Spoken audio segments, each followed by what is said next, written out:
The purpose of this video is to help those of you out there who are thinking about selling final expense, or maybe just flat out disgusted with the agency you're selling final expense with, and you want some guidance, some tips from a seasoned pro on what to look for in your final expense agency relationship. I've got 10 tips I'm going to cover today that are going to go into detail about the little known things that happen with a lot of agents when they join final expense agencies to help you avoid the pitfalls, the landmines, if you will, that so many agents go through. 95% or so of new agents fail out of the business. So the purpose of this video is really just to equip you with knowledge and power to make good decisions so that you can survive and thrive in the final expense business. My name is David DuFord. I own DuFord Insurance Group. I train agents nationally to sell final expense over the phone and in person, with our unique one-on-one mentorship model as being the core factor that makes the difference and us stand out with other agencies. If you'd like to learn more about that, check out davidduford.com, click the FAQ link to learn more.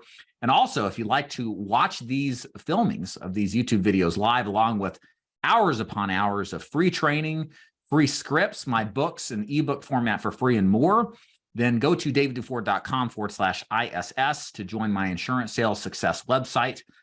You can register a free account. There's nothing that I charge for it. Don't make any money off of it. It's just a great way to get quality training, whether you join DuFord Insurance Group or not, and to participate and learn more about the business. So again, hopefully you'll survive and thrive.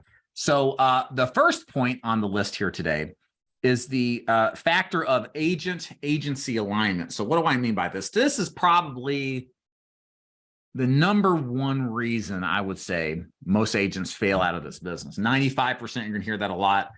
Cody Askins talks about it being the 8% nation, the inverse of that being 92% of agents fail, 8% succeed. It's probably in the 90 to 95% range as far as I can tell. So point is, most people fail out of the business, right? And the number one reason I think that they do is that what the agent wants out of the business, the agency doesn't deliver. Now, it could be a couple of reasons why. Maybe the agent doesn't know what the agent wants. Now, that happens sometimes, right? And so when they come on board, what they thought they were going to get wasn't really that. And that could be because the agent was ill-informed, didn't really study well enough about the business. Could be totally that. But many times it's the flip side that's true. It's the agency projects things in a certain way that aren't actually true. And what you're promised isn't actually delivered on. And so this misalignment, as I call it, this goal misalignment, happens every single day with probably the majority of agents. They come in thinking and being promised one thing to be delivered entirely different matters on the flip side. So how do you ensure what we want is goal alignment? You want to join an agency that matches what you want to accomplish, right? And then to follow through on the things that they promised you that match to what you wanted to accomplish, right? We want that like greased groove where we roll right in, we get exactly what we want, and then hopefully have the best chances of success. Again, nothing's guaranteed in life as far as success goes, but we want everything aligned in our favor, right? And having the right partner is critical. So how do you make sure that you find the right agency to join? So part of this is watching this video, let's face it, right? We're kind of answering that question by default as we go through this list here. But I want to reinforce a couple of things that I think are important in this process. First of all, it's kind of some perspective shifts. One of the things that you need to think of when you join an agency is that you are as much being interviewed by the agency as you are interviewing them, which is unusual, right? Usually when we get a job, we think about, well, I got to put on my best behavior. I got to put my best foot forward, which is true. But the reality of insurance sales is as long as you can fog this mirror, you've got a job. As long as you have a pulse, somebody's going to hire you. And they won't just hire you. They'll cater you. They'll do anything at all possible, it seems, to get you to sign a dotted line to join. And in the world of recruiting and getting jobs, it's usually the opposite. So by default, something fishy is going on. Why is it that they want me? I mean, we're all great here, don't get me wrong. But why do they want me this bad is really what you should be skeptical of. Well, the reality is that the business of insurance sales is largely MLM-based, multi-level marketing. It's based off of mass recruitment, not so much as skilled or selection of specific people that have the best opportunities for success, the best character traits for success. So anybody and everybody is what agency recruiters are taught to recruit. So you, as the agent coming into this business, you're being told a lot of great things about it. It is a great business. It really is. But you need to develop an air of suspicion. As I think Ronald Reagan once said, trust, but cut the cards, right? Maybe you believe what they say, but you should look into it a little bit. And you should look at that as you look at that with me, if you're looking at joining DeFord Insurance Group or any other agency out there. Because remember, what you're doing here, ladies and gentlemen, is you're taking a risk. You're leaving the career, the profession, the thing that you know, to take this leap of faith into a brand new business model that's full of risk, that's full of danger in the sense of, you know, you might not succeed. The odds are stacked against us. So you have to look at this judiciously with a level of discernment, because many times things that are projected to you aren't shown, that aren't really exactly as they are described to be. So the promise I would ask you to make to yourself is always trust, but cut the cards. You know, believe what people say, but validate what they say, not because you think that they're liars, but you understand the nature of this business, is that everybody's trying to recruit everybody. And because of that, people's claims should be validated. There should be some transparency. So that's number one, is the agent-agency alignment rarely happens in this business. People don't realize they're in a multi-level marketing operation until it's way too late, until they've lost a lot of money buying leads. And now they've got an understandable chip on their shoulder, and they think the business is a lead racket, and it's a waste of time, and it's a ripoff. And that's a shame, because it isn't. It can be, and in many cases it is. But if it all starts because you didn't take your time to do your due diligence, and you understandably trusted somebody who shouldn't have been immediately trusted, validated first before they're trusted. And the agencies usually, like what I talk about, guys, very few people do what I do. They're not telling you the tricks of the trade and what goes on behind the scenes. You find out after the fact. So you can't take everybody at their word, is what I'm saying. Okay, number two here is a big mistake agents make is they join an agency that is focused on recruitment instead of producer oriented. Okay, so it kind of goes back to that MLM thing I was talking about earlier. This idea that because the owner comes out, stands in front of a Ferrari or their plane, or they've got stacks of cash that they're holding. What else do they do? There's other stuff they do. They show off. They give you the sense that they're ridiculously wealthy. And if you just do what I say, you can too. That is a sales tactic that absolutely works. And it's many times that you see those sales tactics used. You see them used by the MLMs to mass recruit people to then turn around and recruit more people to recruit, as opposed to what I think most agents should be looking towards and looking for is an agency that's designed to train you to become a top producer, to train you how to sell insurance first and foremost, as opposed to recruit anybody with a pulse. Not that recruiting is by default bad. It's what I do for a living, ladies and gentlemen. I recruit agents to sell insurance. But there's a time and a place, like everything in life, there's seasons, right? Recruiting is great when you actually have street cred, you know what you're doing. And what you don't want to do as an agent, think about it, is walk into an agency. They sound great. They tell you everything you want to hear, right? But then lo and behold, what they didn't tell you is that they're focused more on recruitment than they are producing. And the recruiter, because that culture is recruitment oriented, that culture produces recruiters that don't know anything because they don't have to sell. They're told they don't have to just start recruiting everybody. And you're supposed to learn the business of insurance sales from a recruiter that ain't ever sold anything. And does that make any sense whatsoever? Would you want to work with me if I didn't know how to do anything? Of course not. Why would we want to go to a doctor to do surgery on us that's never actually performed surgery? Doesn't make sense. Okay. Likewise, in the field of insurance sales, getting involved in a recruitment organization is very risky to you because the high likelihood is the culture being permeated through recruiting is not going to have the same level of respect, concern, or care about teaching you to produce. So the sales skill set the mindset development to sell successfully, and the systems and blueprints necessary to get that are probably going to be lacking, which means that lowers your chances of success and increases your chances of failure. You don't want that. So what's the solution? Really, the easiest solution to many of these problems here is to look for the almost universal signs that you're dealing with an MLM Kool-Aid drinking scheme agency, okay? If they're talking about their money, their stuff, if they're showing off, if they're flexing, that's the sign that most likely, it's probably 90% accurate or better.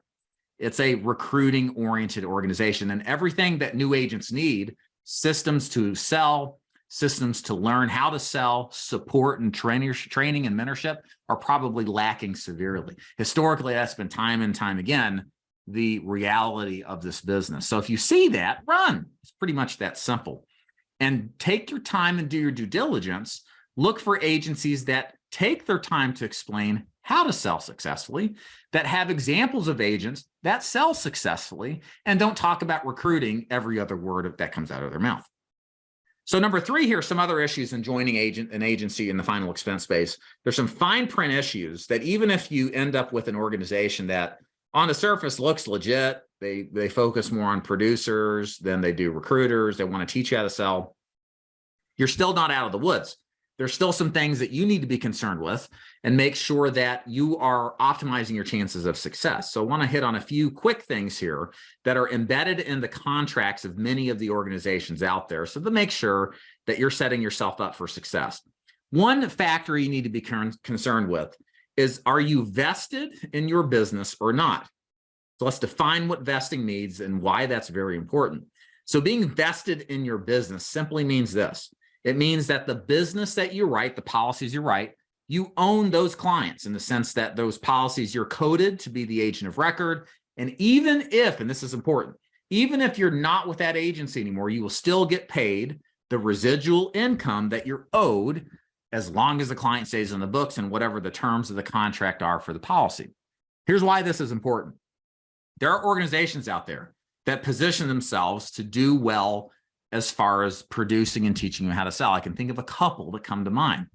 But when you look at their contract, of which they don't want you to read, they're not going to reveal all this for you. They want you just to sign the contract, get it back, and we'll get started. We guarantee you're going to make all this money. Great. Just sign right here. If you look at the contract, it says things like as follows. You do not own your book of business for 2 full years.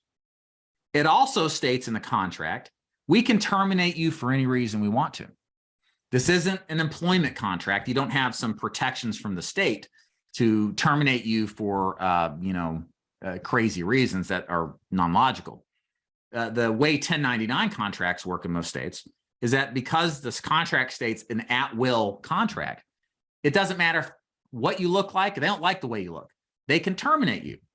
And because that clause is in there along with the vesting privilege, they can terminate you literally 30 days before the 2-year period is over. And then all of that money that you were to be earned or to earn gets rolled up as commission profit to the agency above you or to the owner of the company. I'll give you a quick story. For example, there's a very well-known company who does a lot of promotion, very successful in the sense they write a lot of business. They follow exactly what I'm describing here. I had one of his agents approach me and he said, Dave, you wouldn't believe what happened. I told XYZ I was going independent and I got an email saying that I was terminated. And it was 32 days out from it was 29 days out from the termination of the contract. Well, it looked like as if I was going to lose somewhere around $30,000 in commission, guys. That's a lot of money, okay? Because the timing of that was such that it was within the 2-year provision of the non-vested clause.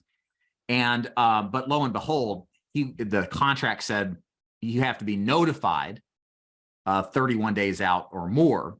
So the fact that it was 29 days, he still got paid on all that business. He almost lost 30 grand, which would have now became the property commission-wise to the agent of record being the main company that we're talking about. And he could have lost all that money, guys. And all because he wanted to change his business model up. And I don't know if this is registering with you, but this is crazy. You've spent all this money on leads in many cases. You develop relationships with your clients. You've really tried to build them up and help them out and have the rug pulled out from underneath you for the greed of the company that runs it. That's what these organizations will do. So you need to ask and see, not just ask them, but actually read the contract. If they present a contract you sign, read the thing. Look for any terminology of vesting in the fine print. And it should be clear that you're fully vested from the first day. If you're not, it's very difficult for me to be okay, especially buying leads and working for a company, knowing that I'm not making me rich, I'm making them rich on my dime buying leads. Doesn't make sense. Okay. Best situation to be in, of course, just to be 100% clear, is join organizations that 100% vest you from the first days. Again, 2 years is on the low side. I know another very well-known company that has a YouTube presence has a 3-year vesting provision. You don't own your business for 3 years. And then another one that's on YouTube as well, they take 10 years before you own your whole book of business, okay? So then they incrementally increase it over time. Got to be aware of these folks, okay? Because they won't say it, they won't look like it until you read the contract. All right. Next thing you need to ask is, do you release or not? So here's the thing.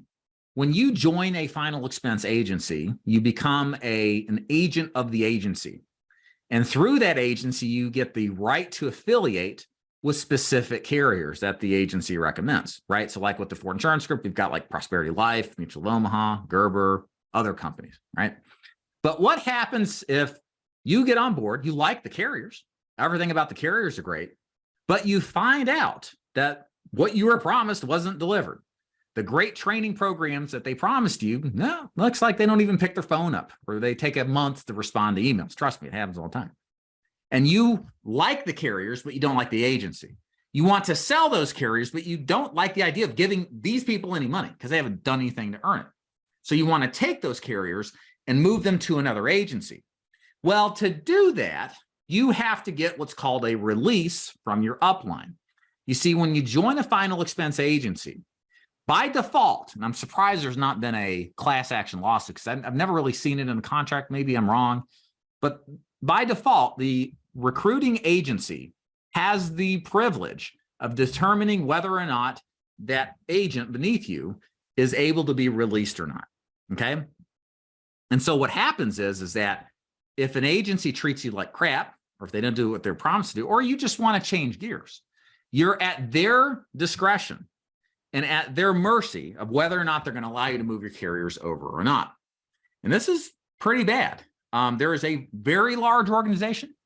You guys know who I'm talking about with. They're all over YouTube too. Their owner used to promise releases on demand if it wasn't a good fit. And when that became inconvenient and they were bought out, they stopped giving releases. And instead of you waiting 6 months, if you don't get a release, you got to wait 6 months of not producing before you can move your contracts.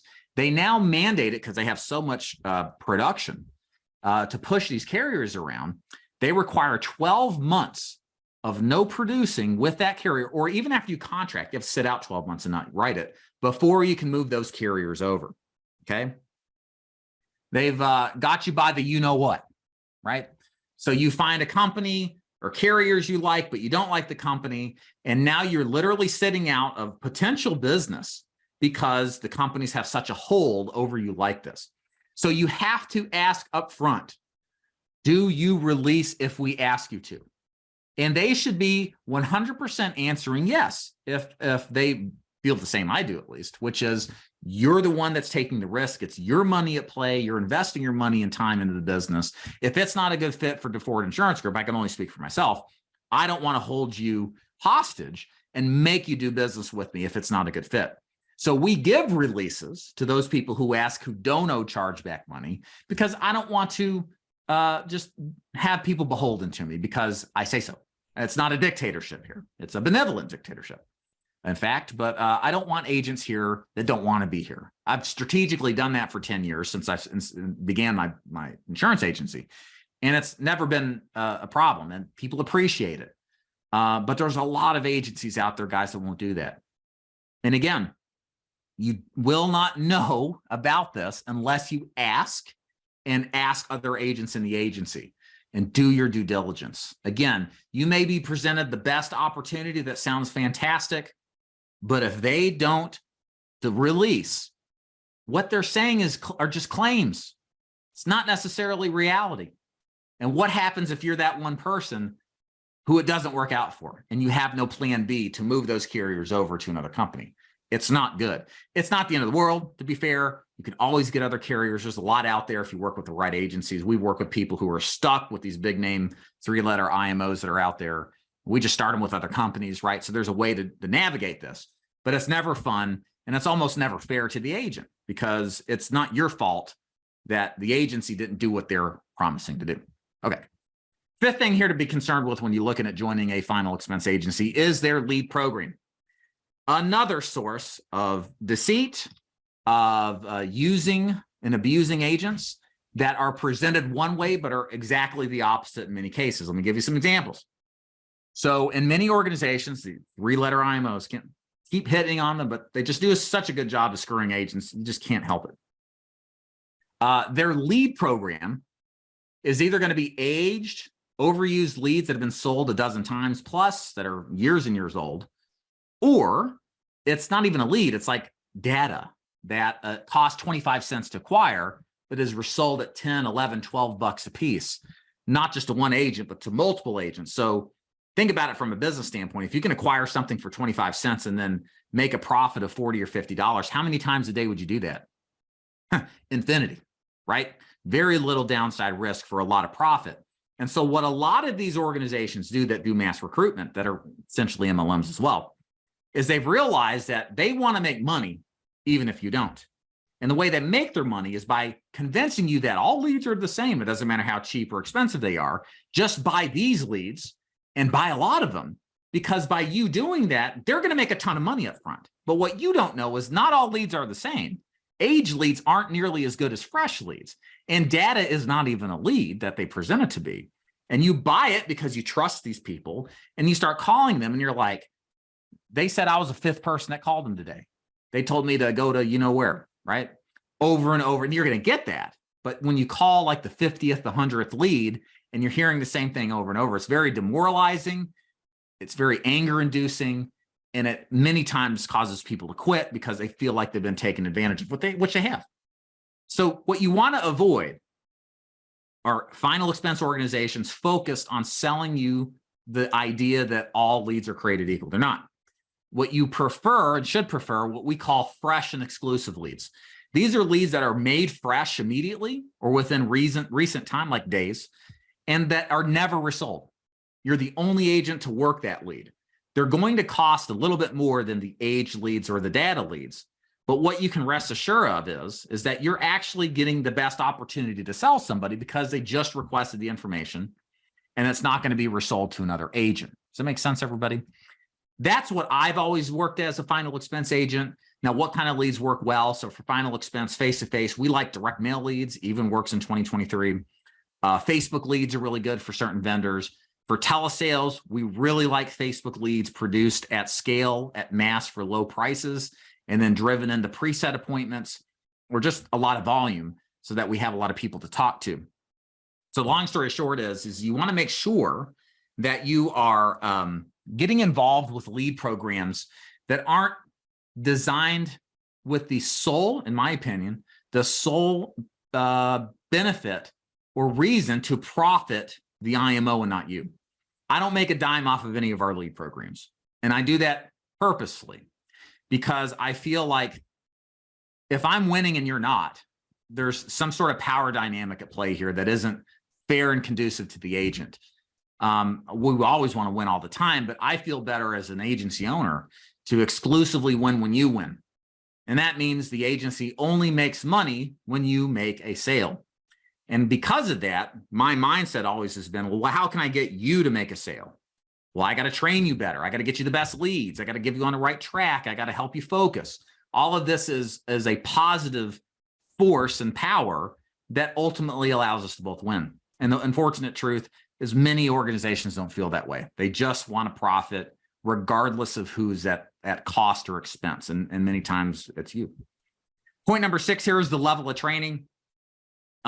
Again, the big problem in this business, probably one contributing factor besides a misalignment, certainly leads, and the quality of the leads is a big deal. Another contributor to failure is the level or lack thereof of training that agents get. I talked to or received a message from an agent earlier this week about how they were promised this like amazing mentorship and training program. Lo and behold, they joined it. It was just a 15-minute video where they were taught how to quote, and then they were expected at that point to then buy leads, spend their own money, and then get out there and start hustling and selling. You know, good luck, right? Throw you to the wolves. That's not training, folks, okay? That is really nothing. How that should inspire both competence and confidence from you, the agent, is beyond my understanding. It's above my pay grade. But here's the solution. Training is vital. You are in a performance-based activity when it comes to selling final expense or any insurance product. You need to be thinking just like a professional athlete would. Here's how I mean. All the pros at the elite level sports teams have coaches. They spend time reviewing their game plays. They review and spend time crafting their strategy. They train, they sharpen their saws, they get stronger, right? And then when it's game day, they're prepared. They're as ready as they ever could be, right? And likewise, even though we're not in sports, we are in a performance-based activity. And that is the interaction with strangers and the capability that we're trying to develop, which is to give them something so that we can confidently, with their full voluntary involvement, to give us their money, to give them their money to us, right? We're taking people's money. That's our skill set we're trying to develop. And that is a skill set that is time consuming to develop, but absolutely necessary if you want to have any kind of like substantial success selling insurance, right? So when you look at an agency, you need to investigate and due diligence about the level of training that they are doing. It shouldn't be surface level. You should, in my opinion, get one-on-one mentorship from experienced tenured agents that can teach you how to do the script, that can teach you to overcome objections, that can guide you in the right direction with leads, that can tell you no to certain things that would be an otherwise waste of your time or precious resources. You should have access to scripts, video training. You should be able to email somebody with questions or text them and get a response within a reasonable amount of time. And ladies and gentlemen, this is not the norm in most organizations. It is not. People are mass recruiting, and they're just hoping that 1 out of every 100, it's that bad, stick. And the other 99, there's potential for some of them, not all of them, to be honest. Some people just aren't made for this business. But some percentage of those could get and see success in the business had they had the training apparatus behind it. And the likelihood that you need training is almost close to 100%. It's very, very few people are so good and gifted naturally that they can just figure this stuff out on their own. It's very few and far between. What I have seen since we've interjected mentorship into our standard operating procedure with every agent that joins is we have more agents every week writing more business and seeing more success than had we before. And I'm a big advocate of training, and you got to have that level or it just isn't going to cut it. And your success rate's going to drop because of that. Okay. Number 7 here on the list, and this is the litmus test, what I'm about to tell you. This is going to help you pick a good agency, and it's going to help you focus in on what to do and to make sure who you're joining actually is who they say they are. Always ask for 3 referrals, not from recruiters, but from agents selling in the business. Here's why. Trust, but cut the cards. Listen to their pitch, but actually see what the agents think about it, okay? This is part of the reason I collect so many testimonials and case studies, because I can sit up here and pitch how great my agency is, but it pales in comparison than the multitudes of agents that we've had on our videos, the multitudes, hundreds, probably 170 now, closer to 200 plus reviews that I've gotten on Facebook, between Facebook and Google reviews, because it's actual agents who weren't paid anything to show up and talk on camera about what we were able to do to help them, or just to list a quick multi-sentence response in the form of a review. That is important. And if you can't even get people to talk to you to validate what is being said, that is a red flag high enough for me as somebody who's been in this business for 10 plus years that I would be avoiding an agency that cannot prove its claims, that cannot have me talk to a couple of top producers to validate what's being said versus what reality is like. And if you get treated disrespectfully when you ask these questions, that ain't good either. And many times that's enough, and it should be enough to tell you everything you need to know. Like if you get pushback on talking to a couple of agents, they're hiding something from you. They don't want to tell you the truth because there's something that is, we'll just keep under wraps. And that's never a good thing in this business. So 3 referrals, talk to agents, not recruiters, to get a balanced perspective on what is being claimed. Number 8 on the list here, tips to get into the top, or tips to find the best agency to join in the final expense. Reaction, response to questioning. Again, it kind of goes in what I just said a moment ago.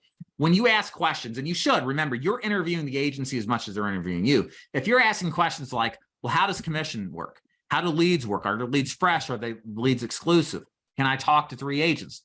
If you get any kind of snarkiness, any kind of pushback, negativity, or just kind of like just abrasiveness, don't even work with these people. They're trying to hide something from you, okay? A good agency that really delivers on its promises should have no problem being fully transparent and providing you the answers to the questions that you want. And these agencies all know everything I'm describing. This isn't like some big secret that I only know about. They all know about this stuff too. They're hoping you don't ask. Let me put it that way, because they may have to stumble over themselves realizing they've admitted their setup is somehow ripping agents off. And many of them don't even want to broach the topic because they're trying to hide that. They're trying not to be transparent. So if you get pushback on questions, don't like excuse that. Understand that they talk to probably dozens of people a week, and that you getting pushback is a sign that there's something that they're trying to hide from you. Never a good sign.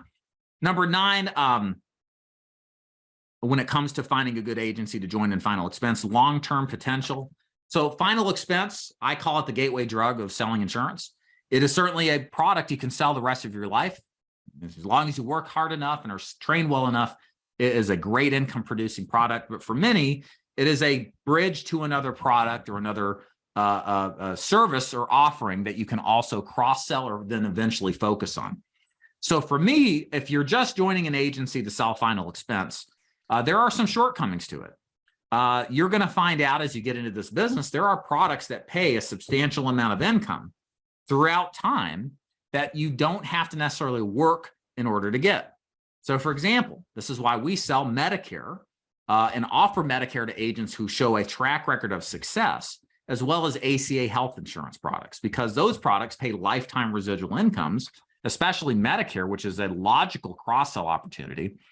And it provides you the opportunity to build a passive secondary stream of income that pays along with the first-year commission that comes from final expense. And that's nice. It's a nice thing when you're making money that you don't necessarily have to go out and work to get. And a diversification of income is a good intermediate goal I think most agents should go after. But a lot of these organizations, they don't want you thinking about Medicare. They don't want you talking about Medicare because the MLM model doesn't support a Medicare style a business model, because the way the commission is structured, it's very low margins for the agencies. I don't make nearly as much on an override with Medicare that I would on final expense. But because it's a good product for the agent to not immediately consider, but 6 to 12 months down the line, if they've been successful, I feel obligated to offer it because I want agents to succeed. And I know I'll make plenty of money in the meantime if I do the right thing for my people. But you won't see a lot of MLMs do this because it just doesn't cater to their bottom line, because how it's structured and the limitations they can make on the override. So long-term other potentials like management opportunities are their ability to scale, to build your agency, to make money in different ways. Don't just make it about one product or one outcome. Think about your career and have an idea of kind of where you want to go in life and in your career. And the more that you can find an agency that aligns not just with the short, but the long-term, the better. And the number 10 on the list here of things to consider is for final expense agents looking for an agency to call home, new or experienced, is does the agency support telesales? does the agency support face-to-face? Both models work. We did a video last week talking extensively about the differences between telesales and face-to-face. In short, they both work great, but you're best suited to the one that you feel strongest for. If you're joining an organization that is trying to convince you against your gut instinct that you belong on the phone, but they just strictly teach face-to-face, or vice versa, that is in a sense a misalignment. You're not going to see as much success joining an agency that's focused on the exact opposite of what you're looking to do. It's almost kind of like you want to sell final expense, but you join a worksite employee benefits company. You're not going to learn final expense from these people. You're in a wrong agency. So likewise, make sure, first of all, you decide which strategy works best. I don't believe in a hybrid approach. You should become a master of one thing in the final expense space, be that telesales or face-to-face traditional sales. Figure out which one to go with, then approach the agencies that best align with what it is you're wanting to accomplish. If you need help on choosing which one works best, again, in short, if you want to sell one or the other, follow your instincts on where you think your strengths are. We want to play to our strengths, not to our weaknesses. Like if you ask me, like, Dave, do you want to telesales? You want to do telesales, final expense, or face-to-face? I'd probably choose face-to-face because I just like being in front of people. I like running the roads. I like seeing people in their environments. I feel real comfortable looking people eyeball to eyeball. I feel like I can control the conversation better. It's my natural disposition. But you may be focused on telesales. You may just feel really good on the phone. So you want to make sure that you play to that strength, whatever it is.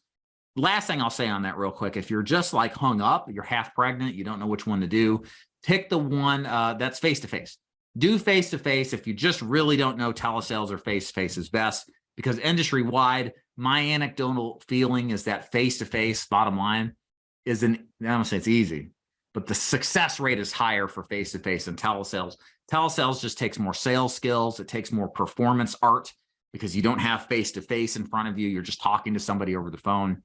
And being able to do it over the phone just requires a little bit more of an exacting skill. That's why we have telesales specific trainers with us, Tim Hildebrand, versus our face-to-face specific trainers. Both have had extensive sales experience in their niche, so that when an agent comes on, they're getting tailored advice based off of their firsthand experience doing it. And that's my 10 tips to round this up. And then I see the question in the chat here. Number one, make sure you find the right agency to join that aligns with your goals. Don't change your goals align with theirs. Think about what it is that you want to accomplish in your career and find an agency that fits it. Again, if you try to compromise too much, you might find that contributes largely to your failure. And remember, there's a lot of agencies out there. Your job is just to find the right one that's the right fit. Number two, decide if you want to do the recruitment or the producer strategy. I think every single person on the call here should be focused on selling first, not recruiting. So find an organization that's not doing the whole MLM Kool-Aid drinking stuff, that's focused on teaching you the craft of selling, that has a blueprint, a predictable turnkey model when it comes to marketing, lead generation, and sales, and that can show you that. Number three, be aware of the fine print issues. Make sure you're vested and you own your book of business 100% from the first day. Make sure the company that you join will allow you to release if it's just not a good fit.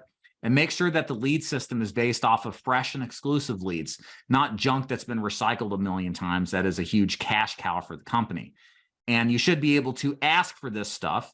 And if you get pushback, which is the reaction response to questioning, you get abrasiveness, reaction, snarkiness, whatever it is. If it just doesn't feel right in their response to you, if it's not good enough, just find another organization. Your instincts usually are right?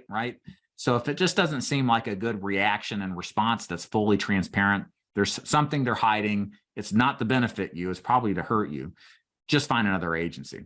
Number 7 on the list here, level of training. Of course, I think most of y'all need more training than you think you need.